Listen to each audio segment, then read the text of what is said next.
Hey, aloha, and welcome to another really exciting episode of Stan the Energy Man here on ThinkTech Hawaii. I'm Stan Osserman, and we're going into, believe it or not, year 6 of this show every week. And every time I think I'm running out of good topics or people to talk to or interview, I'm always surprised and something pops into my radar, and there I go. I have a new thing to explore.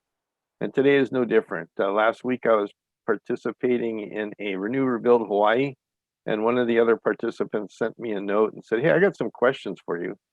So after he sent me the questions, I said, "Hey, this would make a good show." So I invited him on the show, and actually he's probably going to be more like the host than me. But I'd like to introduce my guest today. It's Sidney Higa, and he's also a former Air Force guy, if you can tell by his background. And he's a sustainability guy. So Sid, welcome to the show. And could you give the viewers just a little bit about your background and the kind of work that you do now? Sure. My background pretty much goes a long way. I joined the Air Force out of high school, went into electronics, doing crypto equipment repair. So my background is a lot of communications. I got commissioned with the Hawaii Air National Guard and became a computer systems development officer. I programmed on the computer system up at Wheeler Air Force Base. And from there, I went up to Camp Smith and I became basically the chief telecom officer. So I ran all the telecommunications up at Camp Smith, from the secure telephone systems to bricks, cell phone, the old cell phone that looked like bricks and stuff like that, and pagers and our video conferencing and stuff. Then I did a stint with the government where I put in secure communications all over the Pacific into foreign countries, as well as military bases. And I, from there, pretty much kind of kept with the communications, and I was building out telecommunications network for a couple of conferencing companies that encompassed pretty much the whole United States. So my background really is a lot of telecommunications, but because of that, I've been in technology pretty much all my life. And here lately, I've been working on several projects. One is to do a renewable fuels project, and the other is to kind of bring Hawaii into a sustainable future. So we're looking at, we're starting with Viveo Sustainable Solutions. We're starting with water.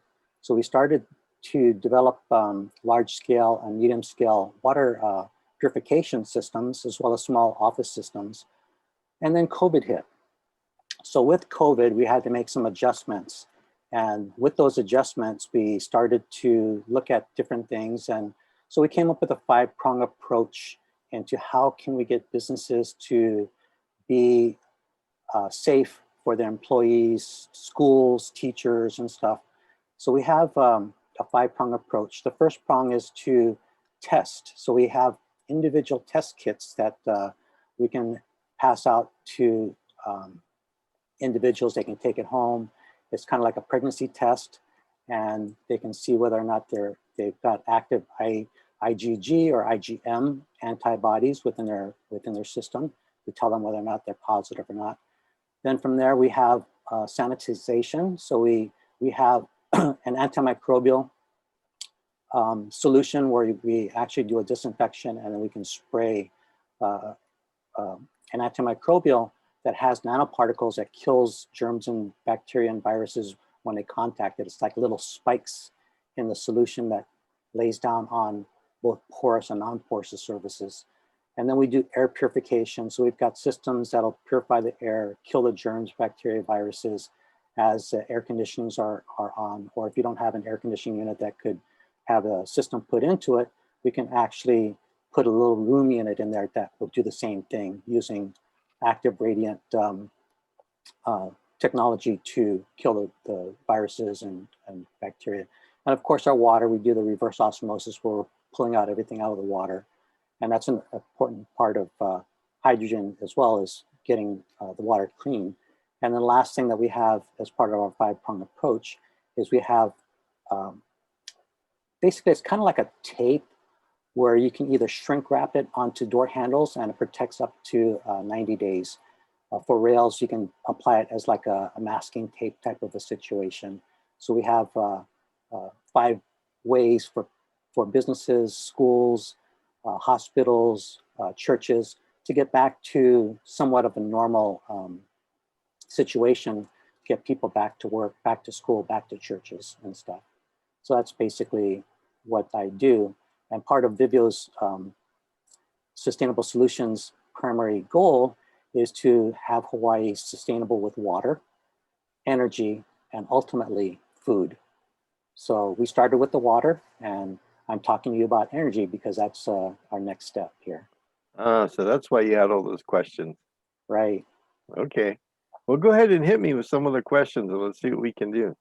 Okay, well, I guess what's always confused me about hydrogen is how it's measured. So why is hydrogen measured in kilograms, and how is that comparable to, say, gasoline and a gallon of gas or diesel? Okay.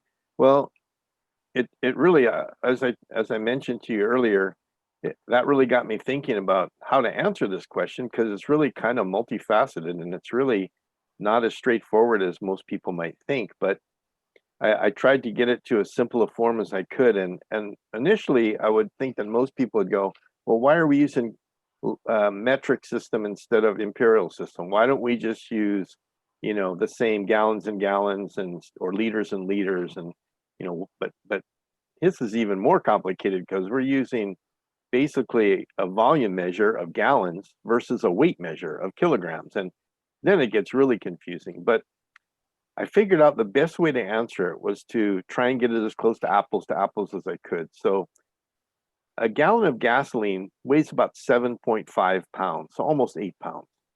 And if you wanted to measure 1 pound of gasoline, it would be about a pint of gasoline. So it'd be, something, a cup you could hold in your hand. Well, if you wanted to measure a pound of helium at room temperature, room pressure, sea level pressure, you couldn't hold it in your hand. It would fill a 3 or 4 story building completely. The volume of that hydrogen would be just massive, even though it weighs 1 pound, only 1 pound, and we can hold the 1 pound of gasoline in a little cup in your hand. The volume of that hydrogen would, for 1 pound, would fill a whole building, and probably if it wasn't a very heavy building, it might even lift it off the ground because hydrogen is so light. So first of all, you have the idea that hydrogen, being a gas and being compressible, has to be measured as a gas. So gases are measured by weight because containers for gases can be all kind of shapes and stuff, so you can't just measure them, and they can be all kind of volumes. And because the gas can be compressed, you could squish the gas into a smaller space and it would weigh different than if it was released into its normal pressure altitude. It may expand out or it may contract down. So the idea is, if you wanted to get hydrogen to be a liquid, so you could measure it just like gasoline, liquid to liquid, you would have to drop the temperature of the hydrogen a lot. So how much is a lot? Well, if I told you had to drop it to minus 200 degrees Fahrenheit, you'd probably go, dang, that's cold. I think the coldest place on Earth isn't even 200 degrees, minus 200 degrees Fahrenheit. But hydrogen in its liquid form is minus 252.87 degrees Celsius, which is 423.17 degrees Fahrenheit negative. Oh, that's pretty cool. Yeah, so in order to get hydrogen into a liquid state so you could measure it and pump it and stuff just like you do gasoline, you'd have to set up a really expensive way to store hydrogen at over minus 400 degrees Fahrenheit, and pumps that could pump it, and hoses that wouldn't crack trying to do it, and a system that if you spilled it on your foot wouldn't cause you to have your foot amputated from frostbite instantaneously. It just doesn't make sense to try and find a way to get hydrogen liquid to measure it in a practical way for average citizen. So we're kind of stuck measuring hydrogen as a gas by weight. and using a typical standard liquid measurement of gallons or liters per gasoline. So in Europe, when you go to Europe, they don't give you gallons, they give you liters. And so Right. they do measure it with the metric unit in a lot of foreign countries, and the US measures it in imperial weight of gallons. So that gives you kind of the rough idea of, yeah, why we have this kind of weird mix of how come we're using a metric system and a weight measurement versus an imperial system and a gallon, and gallons to measure gasoline and trying to compare them. And that does make the comparison really difficult, but it gets even more complex from there because we use gasoline in an internal combustion engine primarily. We burn it, and burning gasoline and burning virtually anything is, unless you're using the heat as well as the mechanical energy from that process, you're wasting energy. So, for example, an internal combustion engine ranges in the 20 to 25% efficiency when it's running at its best efficiency, because a lot of that energy goes into friction and heat. Mm-hmm. And I tell people that if you had a car and you took the oil and the coolant out of the car and turned on your engine, it would be pretty much useless in the first 10 minutes of running your engine. Your engine would be burned up because of all the heat. Mm-hmm. You'd be glowing, literally would be glowing red hot, and your engine would be toast. So that's wasted energy. Now, when you use hydrogen, use it in a fuel cell. And when you use it in a fuel cell, it's much more efficient. A fuel cell will give you about 70% efficiency as opposed to 24, 25%. And that's for energy in to energy out. Now, the reason that battery powered cars are so impressive is if you're just looking at energy in to energy out, now they're up at 96%. So for all the energy you have in a battery that you put into an electric motor, you're getting 96% of that energy back in the form of torque at the wheels and horsepower at the wheels. So there's a third option. You could actually burn hydrogen in a turbine, and that's more efficient than burning it in a internal combustion engine, but not by much. It's only about 34%. So when you talk about hydrogen, not only do you have to worry about how you measure it differently, but how much you can actually turn that energy into horsepower at the wheels instead of wasting it as heat. I see. The last thing I would say is one of the ways we think about hydrogen in terms of efficiency is 1 gallon of gasoline is energy-wise just about equal to 1 kilogram of hydrogen.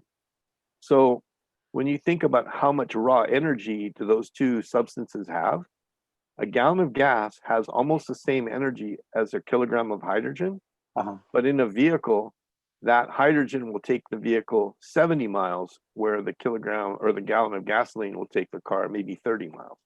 So that's the efficiency difference when you have the two different drivetrains using the different fuels. Plus the weight, because gasoline is 7.5 pounds and hydrogen is 2.2 pounds. It's the efficiency of the fuel cell.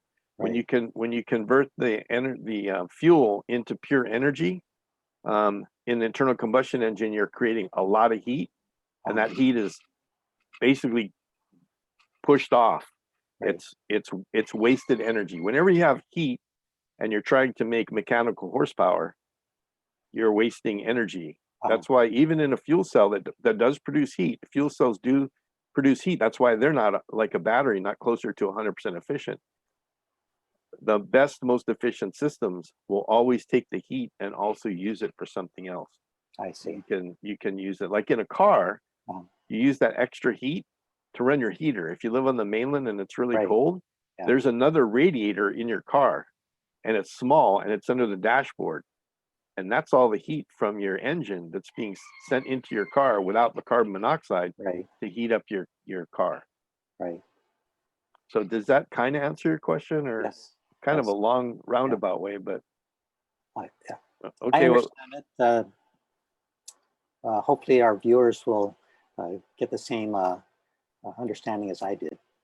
well, they can send us some questions to ThinkTech And even when this thing goes to YouTube, they can send us some questions, and I try and answer them if I can through YouTube. You know what?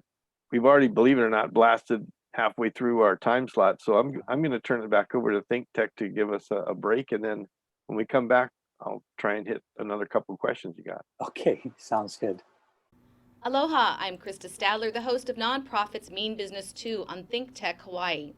Nonprofits Mean Business 2 investigates the operational challenges and costs related to managing nonprofit organizations, while encouraging our viewers to find a nonprofit organization that you're passionate about in our community. We are streamed live on ThinkTech Hawaii bi-weekly at 12 p.m. on Thursdays. Thank you so much for watching our show. We look forward to seeing you then. Mahalo.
Hey, welcome back to Stan the Energy Man. Stan Osserman here, and my guest today is Mr. Sidney Higa, who runs a company that is focused on sustainability in Hawaii, in energy, in water, and in agriculture primarily. And he's kind of focused today on his questions that he has for me regarding energy, because that's an area he's trying to move more aggressively into to keep Hawaii sustainable on the energy side. And he had some hydrogen questions, so I'll turn it back to you, Sid. And what's the next question you got on hydrogen? Okay, so I understand that electrolysis can be used to make hydrogen, but I'm interested to know how much power is needed to make it at, say, a gas station in enough quantities to support a commercial fleet. Okay. The short answer to how much power it takes, we kind of use a rule of thumb, and it's a good rule of thumb, but it actually, I'll explain, it has a lot of components to it. The rule of thumb is for every kilogram of hydrogen you want to produce using electrolysis, that is splitting water, and using electricity to split water, which is the cleanest way to make hydrogen, is 60 kilowatt hours. So for every kilogram of hydrogen you want to make, you need to produce 60 kilowatt hours of electricity. So when I was working for the state, we had a little miniature hydrogen station at our Cooke Street location. And that company that makes that, actually, it's an appliance. It's just like a refrigerator. All you need to do is have an electric source and a water source, and something to clean up the water, to filter the water and give it the best water you can. And it took a 220 volt, 50 amp circuit. If you're an electrician and you want to know what it really took. So it was alternating current, 220 volt, 50 amp circuit. And that equipment would make 2 kilograms of hydrogen in a 24-hour period. So, for example, if you only had a solar panel, if you only had solar panels, and you wanted to make a kilogram a day for your car, because let's say if that kilogram could take you 70 miles, like I told you before the break, most of us don't drive in Hawaii, don't drive 70 miles a day, but we might drive 30 or 35. So let's say a kilogram lasts you 2 days, and you could put a system in your house that would give you 1 kilogram a day of hydrogen. How many solar panels would it take to put in your roof? Well, if you have a 60 kilowatt hours to make 1 kilogram. That means you need, on top of whatever you're doing to supply power to your house, you need 60 kilowatt hours of generation from your panels. Mhm. So 60 kilowatt hours, and we use the number 5 in Hawaii for the rated output of your solar panels. So in other words, if you want 60 kilowatt hours of electricity, you need 60 divided by 5, which is what, 30? 30, yeah. Yeah, 30. I almost grabbed my calculator there to figure it out, but I think it's 30. So, right, 5, no, it's less than that. It's 60 divided by 5. I'm going to use my calculator. I hate doing public math. 15. It's 12. So you need 12 panels. Or Okay. 12, excuse me, you need 12 um,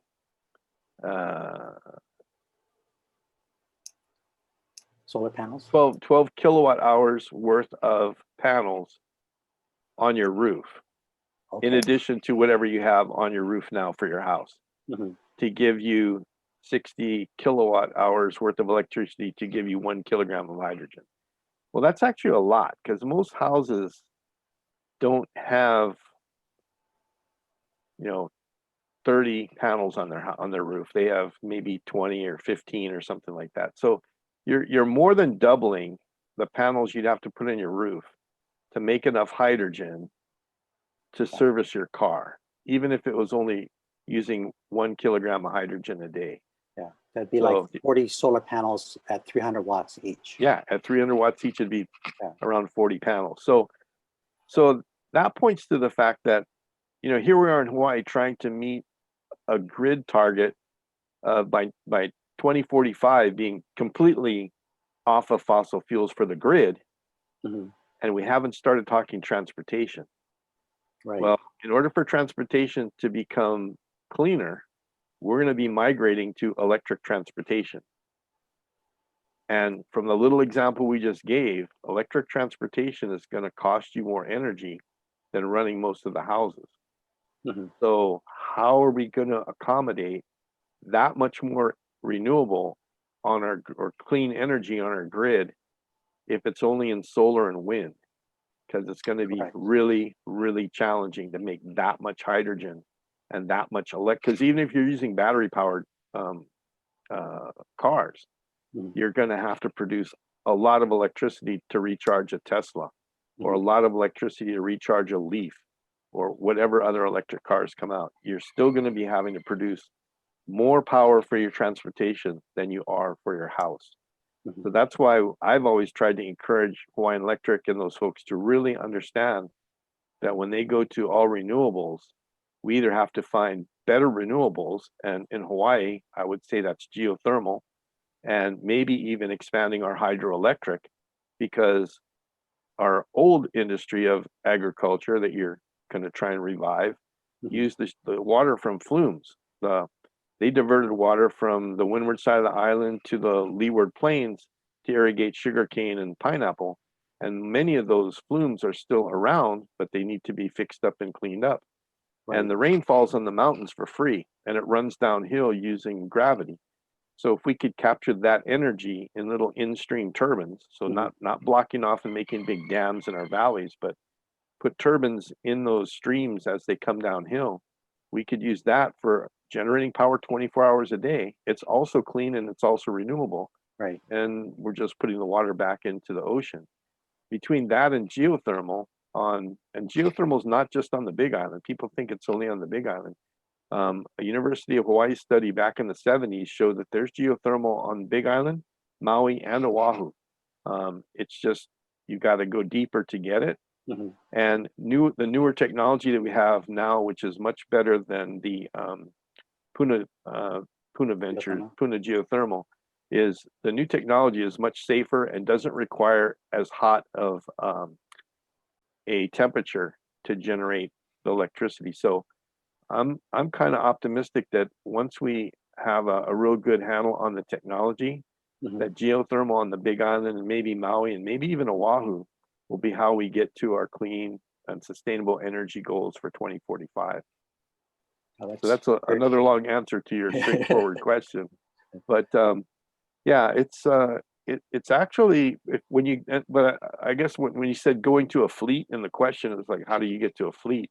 Right. Um, Because you'll need a lot more hydrogen or electricity to support that fleet. exactly. You'll need megawatts and megawatts of electricity just to make the hydrogen for your fleet vehicles. Right. And so if we're going to do that, we need to start planning accordingly and seeing if we have enough rooftop and other spaces, and if solar panels on Oahu are just going to be enough, or if we're going to have to bring energy from the neighbor islands. I mean, we have to start thinking about those things and how we're going to do it. We've already explored undersea cables, and we've already explored big wind turbines on the North Shore, and we're getting pushback on the wind turbines, and we even got pushback on the undersea cable, and the cost of it was just absolutely phenomenal. So, Right.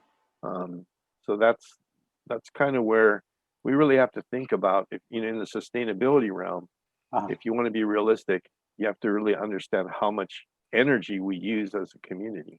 Currently, I'm translating the fossil fuel type energy that we're using for gasoline, diesel, and I would assume propane and methane would fall into that same category, and then turning that into how much hydrogen we would need or electricity we would need in order to go ahead and make Hawaii sustainable.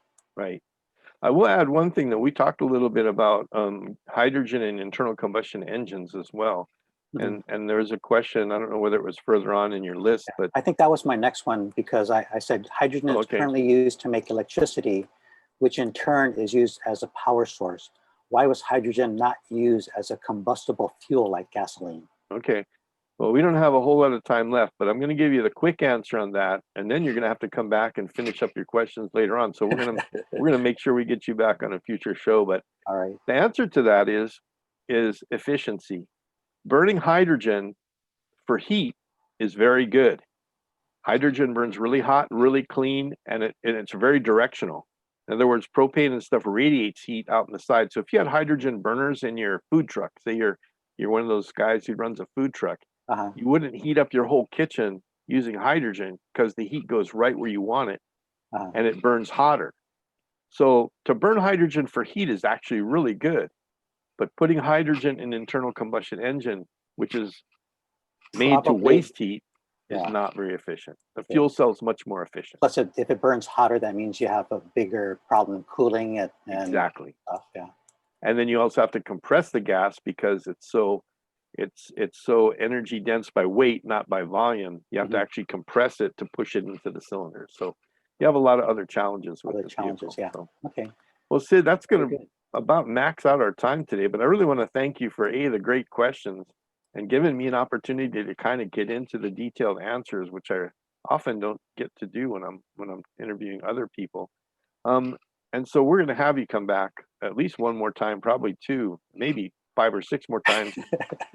It may turn into Sid the Energy Man after a while, if I have to go someplace else and live my life incognito somewhere in the witness protection program. But thanks for being on the show today. Well, thank you for having me. Oh, you're welcome. And thanks to everybody for watching Stan the Energy Man this week. And you can look forward to the Stan and Sid show. Probably another couple of weeks, we'll bring them back on. So until next Tuesday, aloha. Okay.